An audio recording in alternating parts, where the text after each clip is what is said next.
Hello, beautiful people. Today we're going to talk about how to tell an employee they're not getting a raise. This is the tough one and it's not a fun one. How to tell an employee they're not getting a raise without destroying their morale.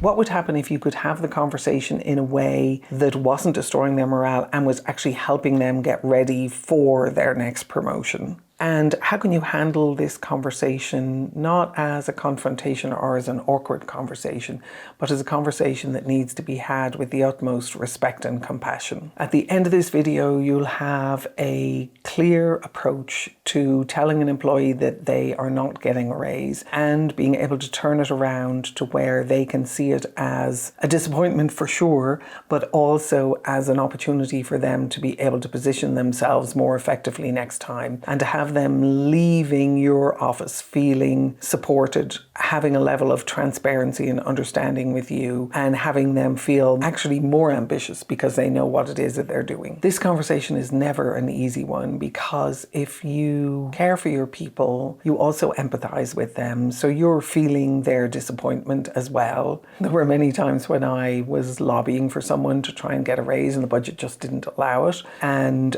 I went away sometimes more disappointed than my employees appeared to be. So allow for the fact that your boss is also disappointed they haven't gotten you a raise. The best way to handle these difficult situations is with transparency, with honesty, and with kindness. As a boss, you have homework to do when someone doesn't get a raise. It's important that you understand from HR where this person is in the progression on their career. Now, you'll have had some of those conversations as you get ready to pitch them for a promotion, but when that doesn't go through, when you've pitched them and you put your name behind them and that doesn't go through, make sure that you understand from HR why it is that it didn't go through. It might have been simply a budget issue. Hopefully it's not just that, and you can actually learn something for your employee from this exercise. But make sure that you understand why it is that they are not getting promoted.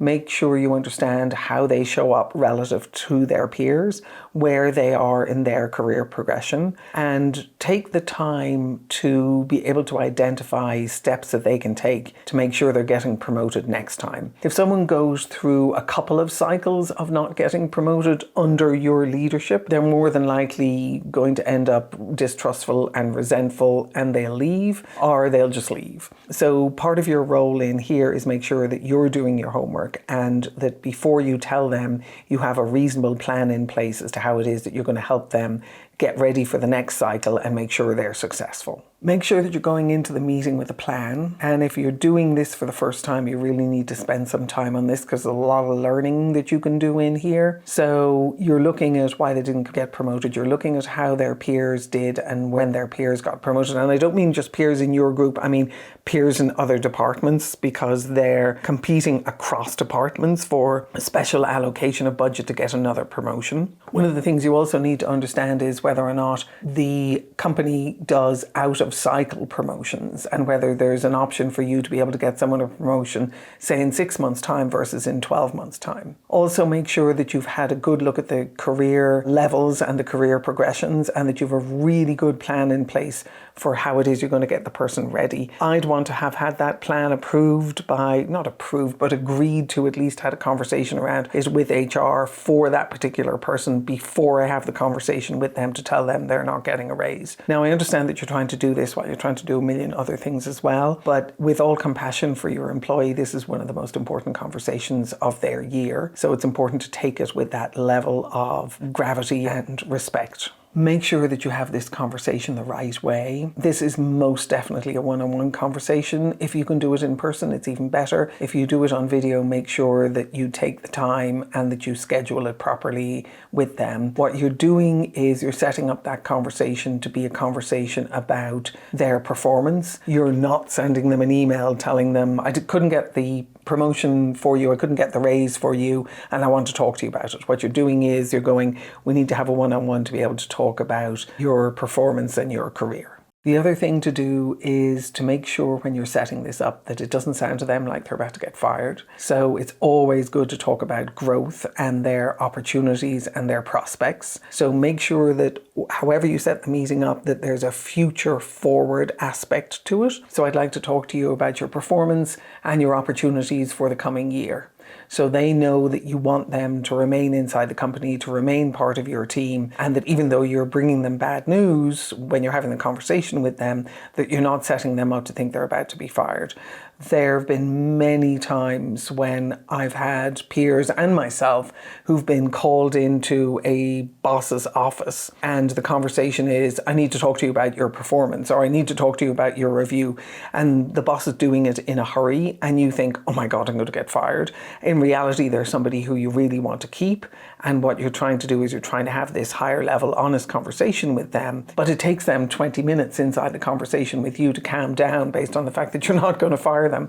And they're still wondering if they're going to get fired. So clear that off the table, get it out of the way immediately and say, you're not telling them I'm not going to fire you. What you're doing is you're saying, I want to talk to them about the future. I want to talk to you about the future. I want to talk to you about your opportunities. I want to talk to you about how we get you promoted in the next cycle. Have the conversation with care and kindness. So the conversation goes something like this. I didn't manage to get you a raise in this cycle, but I want to use this time to sit down with you and figure out how you and I work together more effectively to get you a raise in the next cycle. And that's when you're able to tell them, I've already sat down with HR, I've already had a conversation with finance, I've done as much as I possibly can to get visibility into where you stand and where my budgets will be for next year so that we can begin to fit you into the next promotion cycle. The learning for both of you out of this is to have those conversations sooner, to do that planning sooner. That doesn't always mean it'll happen. There's always someone who doesn't get a promotion. That's just the nature of promotions and raises. So the important thing to do in here is recognize that you're handling this with as much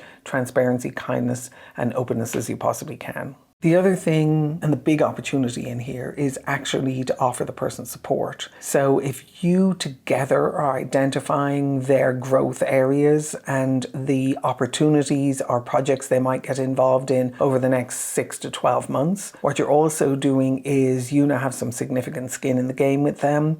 You're offering to help them, to support them, to coach them, to mentor them, or to find them a coach or a mentor. It's also worth your while looking to see if you can sweeten the blow a little bit by being able to offer them conferences they can go to, extra training they might be able to attend, extra opportunities for them to be able to work in different circumstances, maybe doing some collaborations with other departments, maybe working under a different boss for a month or two. If there are any sort of special projects that aren't the kind of projects that are designed for people who are about to leave the company, but are special projects that are actually, high opportunity projects, see if you can identify some of those things for those people. So what you're trying to do here is you're trying to show them that you have trust in them, you believe in them, you are going to help them get promoted on the next cycle, and that you don't want to lose them. This isn't an easy conversation, but it's a critical conversation to be able to have as a leader. I always say, if you're willing to hire someone, you also need to be willing to fire someone. If you're willing to put someone up for a promotion, you also need to be willing and responsible to be able to tell them if they didn't get that promotion. This is a skill set. This is part of being an effective leader. It is something that you will learn to be able to do more effectively over time. The opportunity for you here is learning. So most important thing you can do is be kind, be respectful, be transparent, be as honest as you possibly can, and make sure that the person leaves the room feeling confident in you, confident in their decision to work for you, and motivated about the future. If you want to get better at handling these moments with confidence and care, hit subscribe below and you will get more leadership insights. I'm here to support you. Let's talk a little bit about the mindset you need to have for this conversation. One of my little mantras for myself and also for you in these conversations is no shame, no blame. The most important thing you can do in here as a leader is to not blame anyone else for your lack of success in getting them set up for a raise or for a promotion. Don't make yourself the victim, because that simply reduces their trust in you and your level of leadership. You want to be able to say in here is, I wasn't successful in getting you a promotion this time. There simply wasn't enough budget, because usually, as you know, there's your budget and then there's a discretionary pool. And if you're trying to get an extra person in under the wire for a promotion, you're tapping into that discretionary pool, you and 10, 12, 20 other people. So what you're looking to do in here is take responsibility for it and say, I wasn't able to get you in under the wire for the promotion this time. I want to work really seriously with you to be able to set you up for a promotion next time or a raise next time. Here's my plan. So you're presenting them with something that allows them to be able to see that you've already done the work. You don't want to be saying something like, I advocated for you, but nobody would listen to me. If you put yourself in the position of being the victim, what you do is you reduce their trust in you to be able to advocate for them next time round. So make sure that you stand strong in your own ability to be able to lead them, support them, and make sure they get promoted next time. So the most effective approach you can do is to say, there was a finite amount of budget, I advocated for you, you and I had both prepped for that, we know we were putting you forward for this, we didn't get you in this time, I want to make sure that we get you in on the next cycle. And in fact, I'm advocating, if you are and if you can, I'm advocating for you to get into the mid-year cycle and see if we can make that happen. You and I now have quite a bit of work to be able to do to make sure that that happens.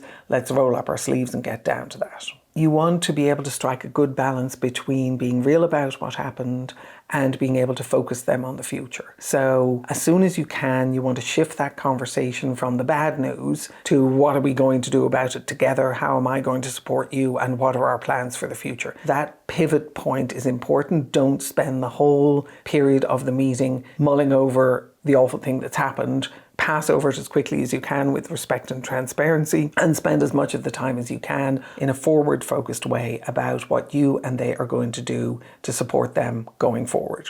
I have a free gift to help you, and even though you're telling someone they are not going to get a raise, you might want to recommend to them at the same time that they do my promotion readiness assessment. And the reason for that is because it's a tool to allow them to be able to take some immediate action and to start doing some planning. If they haven't found it already themselves, download it for them and give it to them and ask them to do it and schedule a follow-up conversation. That's linked down below. It is www.getpromotedassessment.com. It's super useful to be able to hand it to someone and say, complete this, come back and talk to me next week. You and I need to be in unison around where your growth opportunities are and how I can support you more effectively next time around in getting the raise that you were looking for this time. These are difficult conversations. You will get better at them over time. I wish you the best of luck with them. Be kind, be respectful, and you'll do just fine.